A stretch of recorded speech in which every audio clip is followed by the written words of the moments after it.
오늘 우리에게 주신 주님의 말씀은 요한복음 10장 28절 말씀입니다.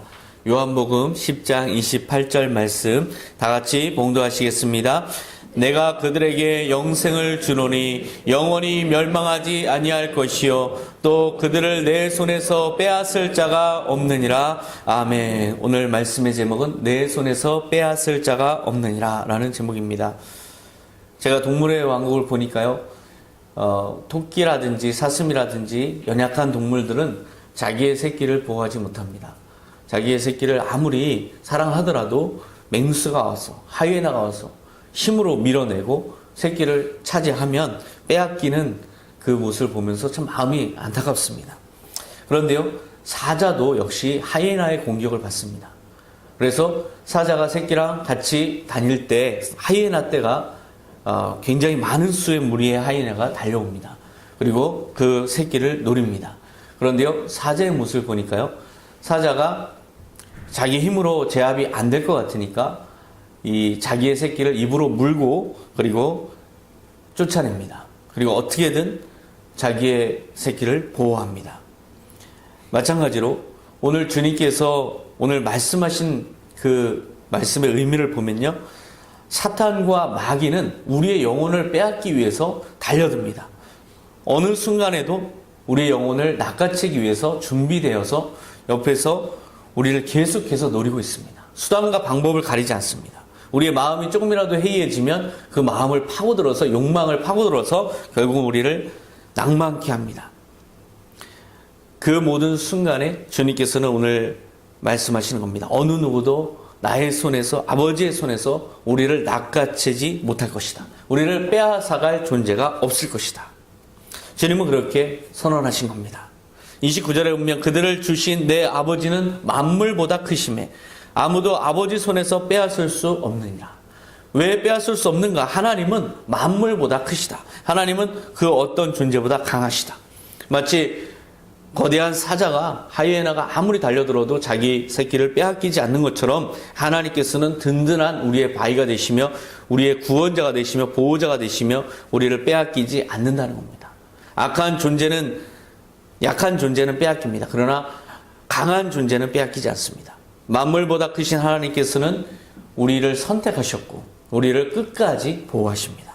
여러분이 어떠한 상황 속에 있든지 간에, 혹시 마음에 어떤 눌림이 있든지 간에, 어떤 내가 죄 속에 있는 것 같은 느낌이 들든지 간에 이 진리의 말씀을 꼭 기억하시고 주님께 구하시기 바랍니다. 주님, 내가 주님의 그 사랑과 그 능력 앞에 잠시 방황했습니다. 그러나 주님께서 나를 붙잡으신 그 사랑의 능력은 어떤 것도 끊을 수 없고 주님의 그 손은 어떤 것도 이길 수 없는 강한 손이십니다. 주님은 나를 보호하고 계십니다. 그렇게 고백하신 여러분 되시기 바랍니다.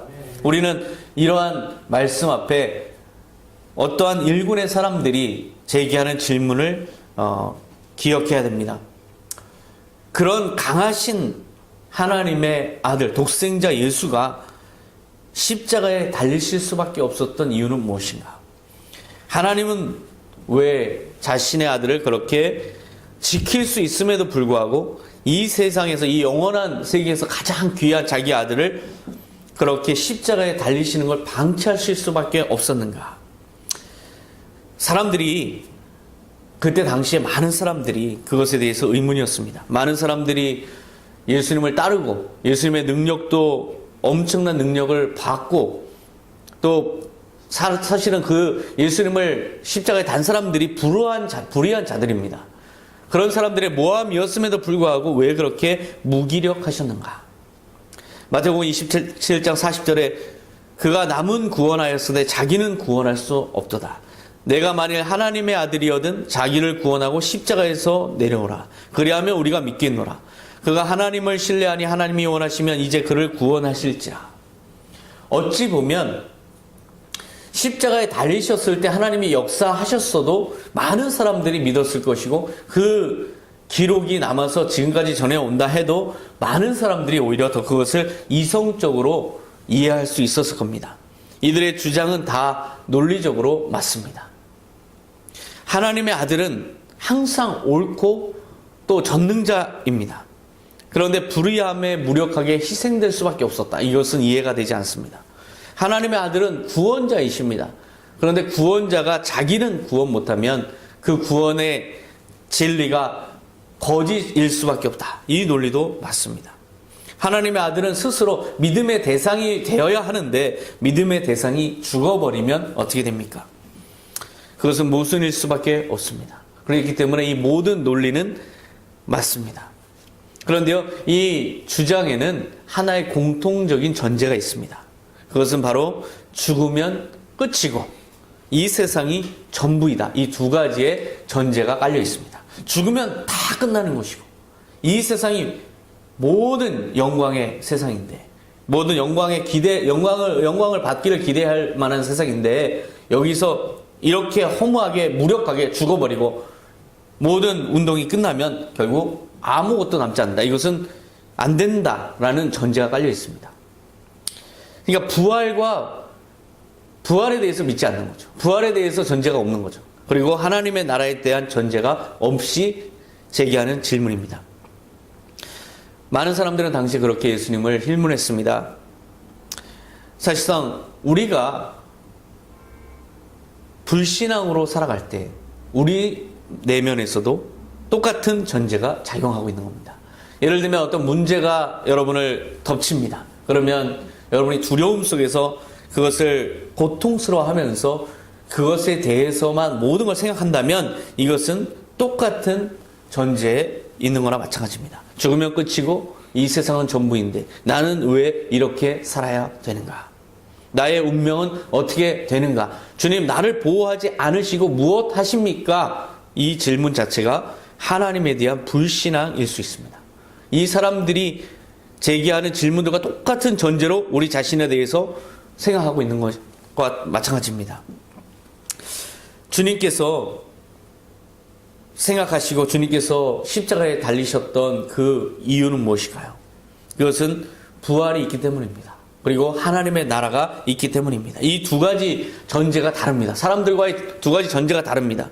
우리 스스로 어려움 속에서 만약에 믿음으로 나간다면 주님과 같이 행동할 수 있습니다. 그러나 그렇지 않다면, 사람들의 그런 생각과 똑같은 전제를 가지고 있다면 우리 스스로도 두려움과 공포 속에서 한없이 주님을 향해서 절규하게 되는 겁니다. 우리도 똑같습니다. 오히려 하나님의 뜻에 자기 목숨을 내어주신 예수님을 생각해야 됩니다. 예수님은 완전하게 주님을 믿었습니다. 하나님의 나라의 약속을 완전하게 믿었습니다. 그리고 그 믿음으로 십자가에 달리셨습니다. 이것은 세상이 감당할 수 없는 믿음입니다. 우리도 그런 믿음을 가져야 됩니다. 주님께서 우리를 부르셨을 때 우리는 이 세상에서 살라고, 이 세상이 전부라고 부르신 게 아닙니다. 우리를 생각하시고 우리를 축복을 주신다는 것은 이 땅에서 모든 걸 얻어서 이 땅에서 우리 쾌락을 위해서 사는 것이 목적이 아닙니다.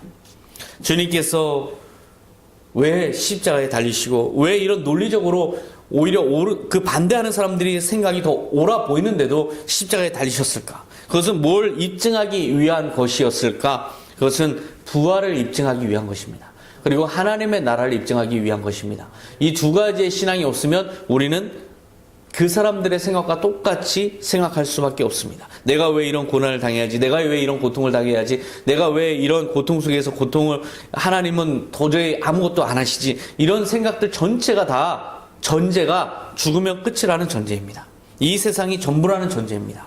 그러나 주님께서는 완전히 그 전제를 바꿔 놓으셨습니다. 주님께서는 완벽하게 죽었다고 저는 생각합니다. 완벽하게 죽으셨다. 하나님에 대한 사랑의 확신을 가지고 완벽하게 십자가를 지셨다. 요한복음 10장 17절에 내가 내 목숨을 버리는 것은 그것을 내가 다시 얻기 위함이니 이를 내게서 빼앗는 자가 있는 것이 아니라 내가 스스로 버리노라. 이로 말미암아 아버지께서 나를 사랑하시느니라. 여러분이 이런 죽음을 맞이할 수 있습니까? 바로 거기에서 우리는 걸려있는 겁니다. 이런 죽음을 내가 맞이할 수 있을까? 내가 다시 얻기 위해서 내 스스로를 내어놓을 수 있을까? 물론 우리는 그렇게 할 수 없습니다. 그러나 그 전제는 똑같이 그 전제를 가지고 살아야 됩니다. 주님께서는 내가 잃지 않으려는 자신의 목숨을 잃지 않으려는 동기보다 다시 얻으려는 동기가 더 컸습니다. 그것은 아버지께서 말씀하셨기 때문입니다. 만약에 아이들이 뭘 가지고 막 싸워요. 저는 큰애한테 이렇게 이야기합니다. 그냥 줘.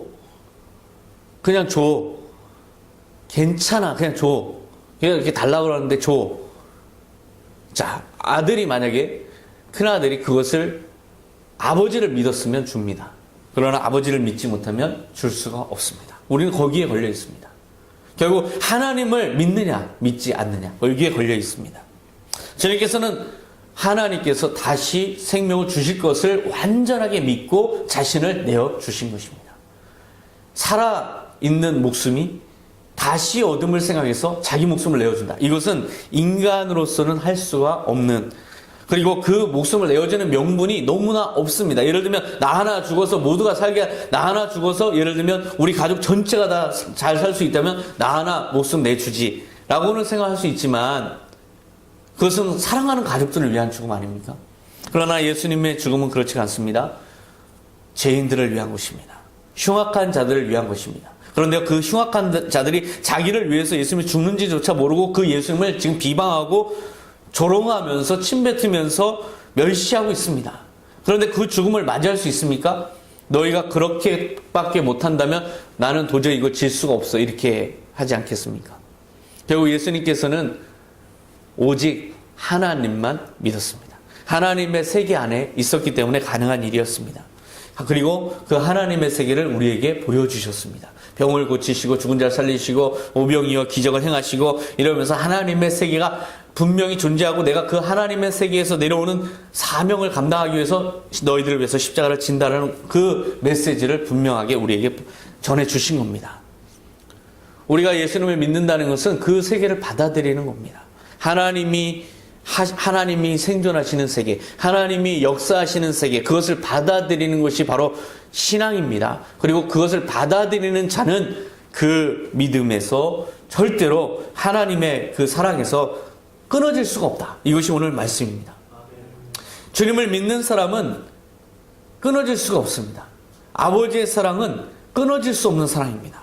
어떻게 아버지의 사랑이 끊어질 수가 있습니까? 하나님의 사랑은 끊어질 수가 없습니다. 우리와 끈끈하게 연결되어 있어서 절대로 끊어질 수가 없습니다. 영원한 하나님의 세계가 붕괴되지 않는 한은 끊어질 수 없습니다. 그런데요, 그러한 하나님의 세계 밖에서 하나님을 믿는다 하면서 살아갔던 사람들이 있습니다. 바리새인들, 율법사들, 종교 지도자들. 이 사람들은 철저하게 율법을 지켰습니다. 이것이 하나님을 사랑하는 예라고 생각해서 지켰습니다. 그런데요, 하나님의 세계 밖에서 지금 하나님을 대상화해서 섬기고 있습니다. 그들은 하나님을 열심히 따랐습니다. 그러나 하나님의 세계 밖에서 하나님을 따랐습니다. 하나님의 세계 밖에서 하나님을 대상화해서 따랐습니다. 그 대상은 하나님이 아닐 수도 있습니다. 하나님이 아니라 자기의 그냥 열심일 수 있습니다. 하나님을 향한 인간의 모든 시선을 빼앗아서 율법에, 형식에, 성전에 모든 관심을 다 거기로 갖다 놓았습니다. 결국 하나님과의 관계, 살아있는 관계는 다 막고 서서 하나님의 관계는 모든 하나님의 세계로 들어가는 자들을 다 막아서서 결국 들어가지도 못하게 하고 자기도 들어가지 않고 결국 하나님의 세계 밖에서 하나님을 섬긴다고 군림했던 사람들. 이것이 바로 종교 지도자들이었습니다. 예수님은 정반대였죠. 결국 사람들은 대혼란에 빠졌습니다. 요한복음 10장 20절에 보면 그 중에 많은 사람이 말하되 그가 귀신 들려 미쳤거늘 어찌하여 그 말을 믿느냐 하며 어떤 사람은 말하되 이 말은 귀신 들린 자의 말이 아니라 귀신이 맹인의 눈을 뜨게 할 수 있느냐 하더라. 예수님의 행하신 것을 보면서 이분은 하나님의 아들이라고 믿는 사람들이 있었고 그래서 하나님의 세계 안에 우리가 있다라고 믿는 사람들이 있었고 아니다, 저 사람은 미친 사람이라 저 사람을 따르면 안 된다라고 막아서는 사람들이 있었습니다. 이 두 가지의 삶의 유형, 이것을 우리는 그럴 수 있다, 둘 중에 하나일 수 있다라고 생각할지 모르지만 사실은 오직 예수 그리스도를 믿는 길 외에는 우리에게 주어진 것이 없습니다. 어떤 것도 우리는 선택할 수가 없습니다. 우리는 예수님의 생각을 따라야 됩니다. 예수님의 그 말씀을 믿어야 되고 결국 모든 것이 다 하나님의 세계임을 믿는 것 외에는 다른 방법이 없습니다. 우리가 하나님의 세계 안에 있음을 믿는 것 외에는 방법이 없어요. 떠날 수가 없습니다. 떠나서도 안 되고 떠나면 죽는 겁니다. 떠나면 죽는 길을 스스로 선택하는 사람은 없습니다. 예수님이 십자가에 달린 걸 이해를 못하듯이 우리가 하나님의 세계가 예수님을 통해서 증거된 것, 부활이 우리 안에 온 것, 이것을 우리가 믿어야 되는 것, 이거 외에는 다른 방법이 없습니다. 오직 하나님의 세계에 들어가는 방법밖에 없습니다. 그리고 그것은 바로 주님이 선택한 사람들만이 들어갈 수 있는 겁니다. 요한복음 10장 26절에 보면 내 양은 내 음성을 들으며 나는 그들을 알며 그들은 나를 따르느니라. 너희가 내 양이 아니므로 믿지 아니하는도다. 결국 예수님의 양에 우리 안에 들어가느냐 안 들어가느냐의 차이입니다. 그런데요, 예수님의 우리에 들어가는 길밖에 없고 들어가지 않는다면 그냥 심판밖에 없습니다. 결국 심판을 선택할 사람이 없기 때문에 무조건 믿어야 됩니다. 그런데요, 그것을 일부러 자청해서 간절하게 떠나려고 작정한 사람은 떠날 수 있습니다. 그러니까 심판이라는 것은요, 주님의 선택에서 멀어지는 것은 자기의 자유의지에 달려 있습니다. 그러나 그것은 진리를 모르기 때문에 그런 거지, 진리를 안다면 떠날 수가 없습니다. 결국 진리를 모르고 하나님의 계심도 모르고 자기 자유의지를 가지고 자기가 남용을 한다면 결국 떠날 수는 있습니다. 예를 들면 탕자처럼. 탕자는 아버지를 떠났습니다. 아버지가 탕자를 붙잡고 떠나는 아들을 붙잡고 두드려 패면서 다리 몽둥이를 분지르면서 잡지 않으셨습니다. 자기 스스로 떠났습니다. 그것을 아버지는 자기의 재산을 주면서까지 그 떠나는 자유의지를 존중하셨습니다. 그런데요, 탕자가 결국 자기의 고통 속에서 하나님의 살아계신 아버지의 사랑을 깨닫는 그 순간이 왔을 때는 되돌아가지 않을 수 없습니다. 결국 탕자냐 탕자가 아니냐는 하나님의 사랑을, 하나님의 끊을 수 없는 사랑을 깨닫느냐 깨닫지 않느냐 했는데 그것은 전적으로 하나님의 선택 그리고 우리 자유의지에 달려 있습니다. 가룟 유다를 보세요. 가룟 유다는 왜 주님을 떠났습니까? 자유의지로 떠났습니다. 그리고 자기 스스로 자기가 처단했습니다. 예를 들면 가룟 유다가 다시 주님께 돌아와서 주님 제가 잘못했습니다. 주님의 살아계심을 제가 망각한 채 주님을 팔아먹은 이 나의 죄는 죽을 수밖에 없는 죄인입니다. 그러나 나를 용서하여 주시옵소서. 갈릴리로 간다고 하셨으니까 갈릴리로 가서 만약에 저 끄트머리라도 서서 주님께 나타났더라면 주님이 용서 안 하셨을까? 결국 스스로 하나님을 떠나는 것이고 그것은 하나님께서는 그것을 꺾지 않으십니다. 악인은 스스로 자기가 자기를 처단하는 그런 자유의지를 발휘하는 것이고 그리고 하나님은 그런 사람을 꺾어서 다리 몽둥이를 부러뜨려서 되돌아올 수 있도록 노력은 하셔요. 노력은 하시지만 결국 자유의지로 끝까지 도망가는 사람은 어찌할 수가 없습니다. 그것은 자기 스스로 자기를 심판한 것이고 아버지 사랑을 끝까지 외면하는 것이기 때문에 어쩔 수 없습니다.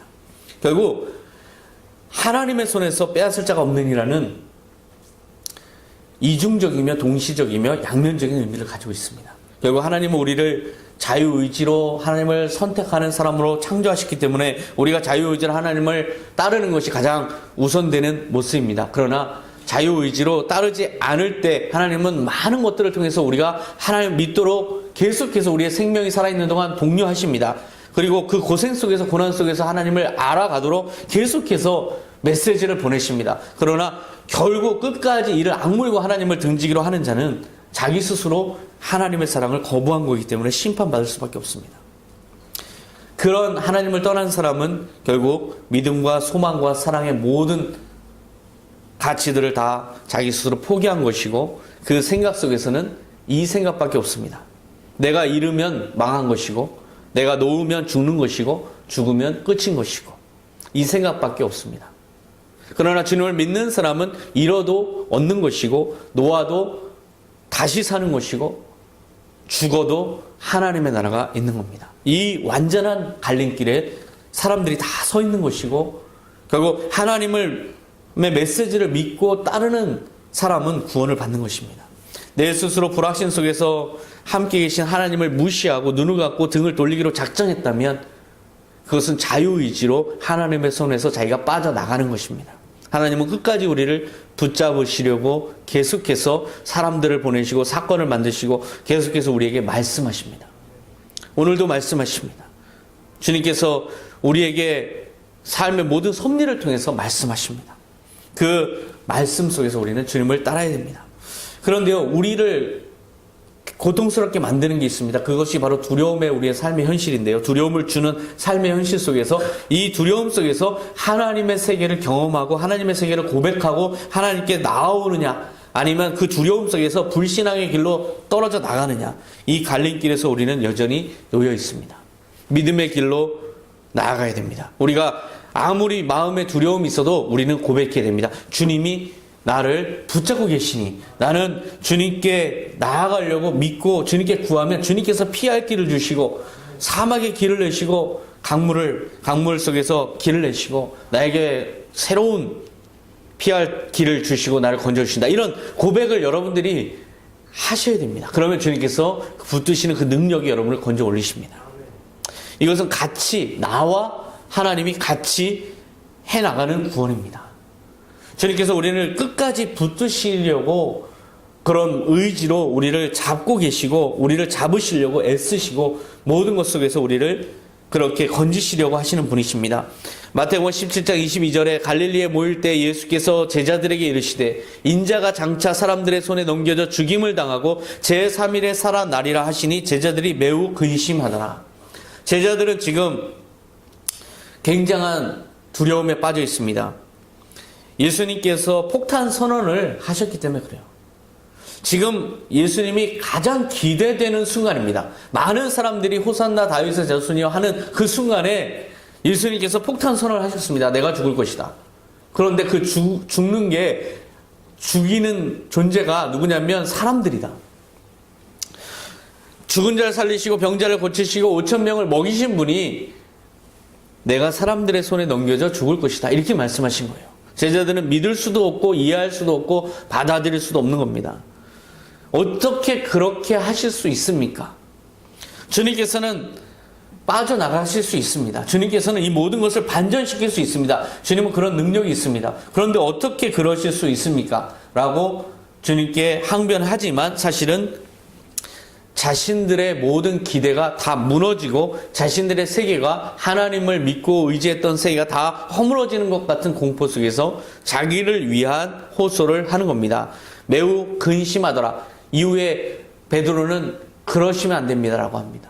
그러시면 안 됩니다. 마가복음 14장 27절에 보면 예수께서 제자들에게 이르시되 너희가 다 나를 버리리라. 이는 기록된 바 내가 목자를 치리니 양들이 흩어지리라 하였음이니라. 그러나 내가 살아난 후에 너희보다 먼저 갈릴리로 가리라. 주님께서 또 말씀하십니다.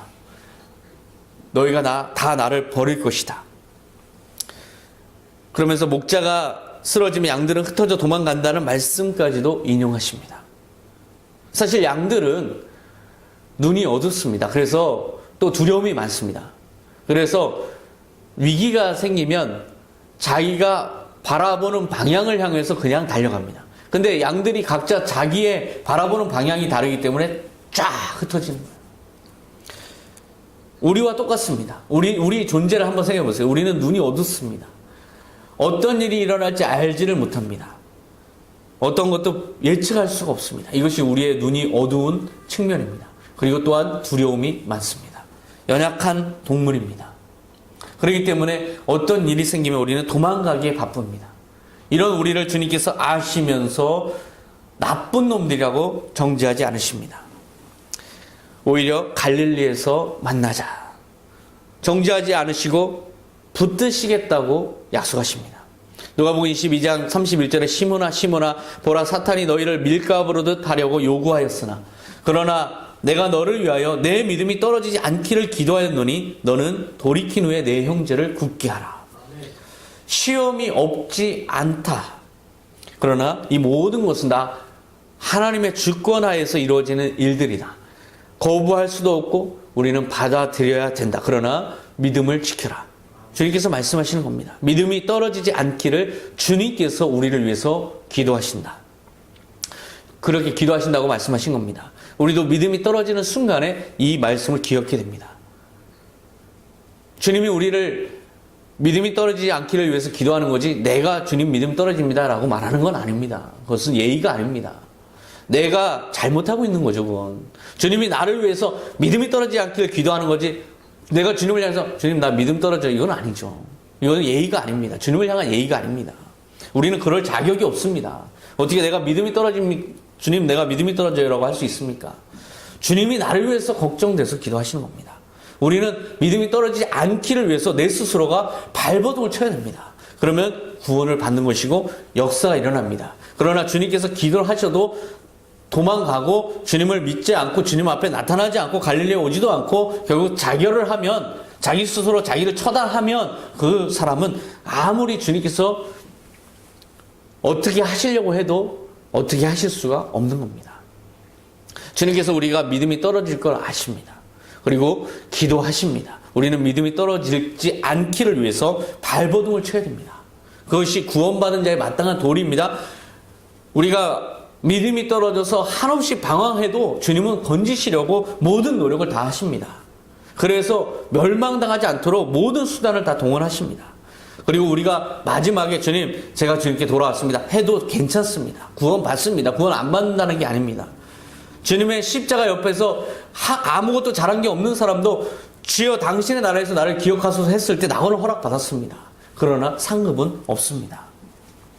우리에겐 상급이 또한 중요한 것입니다. 주님께서 우리를 얼마나 기대하시고 얼마나 축복하셨는데 그것을 이용해서 주님의 그 사랑을 이용해서 우리가 살아야겠습니까? 주님께서 우리를 사랑하시는 만큼이나 우리 또한 믿음으로 응답하면서 주님께서 십자가에서 보여주신 그 믿음대로 따라가면서 주님께서 원하시는 일들을 우리는 해나가야 마땅한 청지기의 삶입니다. 주님께 칭찬받는 삶이 중요한 것이지 구원은 주님께서 하시는 일입니다. 시편 37장 17절에 악인의 팔은 부러지나 의인은 여호와께서 붙드시는도다. 악인의 팔은 왜 부러집니까? 하나님께서 부러뜨려서 부러지는 게 아니라 자기가 스스로 하나님께 등지고 있기 때문에 부러지는 겁니다. 의인은 여호와를 향하여 손을 들을 때 주님께서 붙잡으시기 때문에 구원을 받는 것입니다. 그래서 우리는 내가 어떻게 하든지 간에 하나님 나를 믿게 해주세요. 이거는 안 되는 일입니다. 주님께서는 계속해서 믿게 하시고 우리는 주님을 향해서 팔을 벌리고 주님을 향해서 고개를 들어야 됩니다. 그러면 주님께서 우리를 온전하게 구원하시고 그런 사람은 내 손에서 빼앗을 자가 없느니라 주님께서 말씀하시는 겁니다. 아무리 사자가 새끼를 보호하려고 해도 새끼가 막 도망가고 새끼가 어미의 곁을 떠나려고 발버둥을 치면 잡아먹히게 돼 있습니다. 어미를 향해서 파고 들어야만 그 새끼는 보호받는 것입니다. 우리가 주님을 향해서 그렇게 믿음을 고양시킬 수 있는 방법이 무엇일까? 저는 세 가지를 말씀드리고 싶습니다. 주님을 향해서 우리가 어떻게 믿음을 키울 수 있을까? 먼저는 우리의 생각을 바꿔야 됩니다. 우리의 생각이 하나님은 저기 계신 분이라는 생각을 바꿔야 됩니다. 하나님은 저기 계신 분이 아닙니다. 저기 계신 분, 그 분이 저기 계시지만 또한 내 안에 계십니다. 내 안에서 하나님이 살아계시며 내 안에서 함께 하신다는 하나된 의식을 가져야 됩니다. 그런 생각을 계속해서 우리는 스스로 해나가야 됩니다. 말씀에 따라서 해나가야 됩니다. 요한복음 10장 30절에 나와 아버지는 하나이니라. 나와 아버지는 하나이니라. 이것이 우리가 고백해야 될 겁니다. 고백해야 될 그 진리입니다. 주님, 나와 주님은 하나입니다. 주님, 나는 연약하지만 주님 내 안에서 주님의 일을 해 나가십니다. 주님 무엇을 해 드릴까요? 이것이 바로 우리의 자세여야 됩니다. 우리는 영원히 주님의 사랑 안에서 하나입니다. 그리고 영원히 주님의 전능함, 그 전능함이 내 안에서 또한 나를 위해서 역사하실 수 있습니다. 주님의 뜻 안에서. 그래서 우리는 항상 내 존재가 멀리 주님으로부터 멀리 떨어진 존재가 아니라 그 멀리 떨어진 우주 만물의 주님이 또한 내 안에서도 말씀하시고 내 안에서도 함께 하신다는 것을 고백해야 됩니다. 요한복음 10장 31절에 유대인들이 다시 돌을 들어 치려 하거늘. 왜 돌을 들어 치려 했는가? 나와 아버지는 하나이다라고 하는 예수님의 그 고백을 듣고 나서 돌을 들어 치려고 했습니다. 하나 될 수가 없다는 거죠. 하나님과 우리는 절대로 하나 될 수가 없다는 겁니다. 우리는 하나님의 자녀라고 내가 하나님의 아들이라 고백할 수 없다는 겁니다. 하나님을 철저하게 대상화하는 사람들은 그런 의식을 거부합니다. 그러나 만약에 하나님이 저 멀리만 계신 분이라면 그 하나님은 달과 저 나무와 저 우리가 섬기는 자연신과 별 다를 것이 없습니다. 주님은 우리 안에서 오히려 말씀하십니다. 그리고 우리 안에서 하나님의 자녀됨을 우리 안에서 증거하십니다. 요한복음 10장 35절에 성경은 패하지 못하나니 하나님의 말씀을 받은 사람들을 신이라 하였거든. 하나님의 말씀을 받은 자들을 신이라 하였거든. 이것을 예수님께서 언급하신 겁니다. 하나님의 말씀을 받은 자는 신이다. 신이라는 것은 하나님의 자녀라는 겁니다. 하나님의 아들이라는 겁니다. 하나님의 말씀을 듣고 믿는 여러분은 하나님의 아들입니다. 하나님의 아들은 하나님의 모든 DNA와 하나님의 속성이 다 그 안에 있습니다. 요한복음 17장 23절에 내가 그들 안에 있고 아버지께서 내 안에 계시어 그들로 온전함을 이루어 하나가 되게 하려 함은 아버지께서 나를 보내신 것과 또 나를 사랑하신 같이 그들도 사랑하신 것을 세상으로 알게 하려 함이로소이다. 내가 그들 안에 있고 주님께서 말씀하셨습니다. 그래서 우리의 존재는 주님이 우리 안에 계신 존재이고 결국 나만의 개인, 나만의 하나님과 별도의 존재가 아닙니다. 주님이 내 안에 계시고 주님이 내 안에 계신 것 같이 여러분 안에 계시기 때문에 한 주님을 섬기는 우리는 하나라는 것입니다. 그래서 온전해지는 것이고 이것이 바로 교회이고 이것이 바로 하나님의 나라고 이 모든 존재 속에서 하나님이 함께 계신다. 이것이 주님의 말씀입니다. 그래서 우리가 하나 의식을 가져야 됩니다. 또한 두 번째로는 무익한 종의 의식을 가져야 됩니다. 우리는 하나님의 아들이라고 고백함과 동시에 하나님의 청직입니다. 하나님의 아들이 어떻게 청직으로서 종이 될 수 있습니까?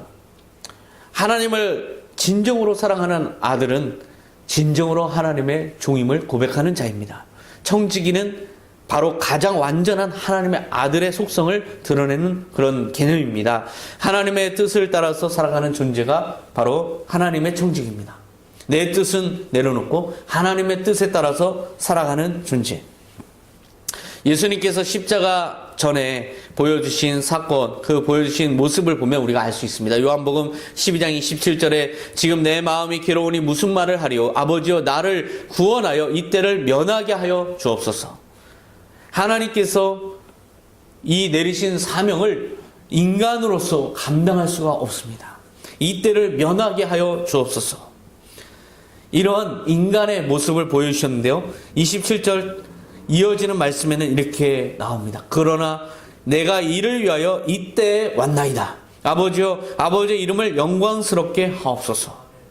나는 무익한 종입니다. 아버지의 뜻을 행하시옵소서. 이것이 바로 우리의 모습입니다. 여러분에게 어떤 감당할 수 없는 사명이 왔을 때 여러분은 즉각적으로 이것을 거부합니다. 우리의 본능입니다. 나는 이것을 못하겠습니다. 나는 이것을 너무나 두렵습니다. 내 인간적인 마음으로 못하겠습니다. 그러나 하나님 영광 받아 주시옵소서. 하나님의 뜻이 이루어지다. 이것이 바로 청지기의 모습입니다.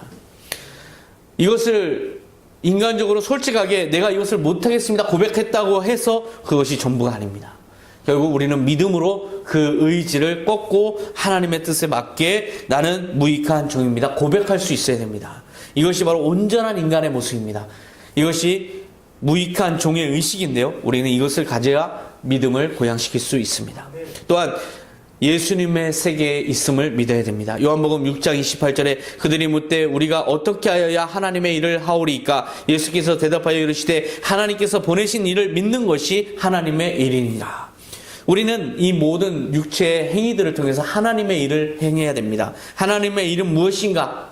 무슨 하나님의 일을 별도로 해야만 하나님의 일인가? 그렇지가 않습니다. 이 주어진 모든 순간에 하나님의 보내신 일을 믿어야 됩니다. 하나님이 보내신 일을 믿는다는 것은 무슨 의미입니까? 언제 믿어야 되고 어디서 믿어야 되고 어떻게 믿어야 됩니까? 그 모든 순간이 하나님이 함께 하시는 순간이다라고 믿으면 바로 모든 순간에 하나님을 믿는 겁니다. 모든 곳에, 이곳까지도, 이 막장까지도 하나님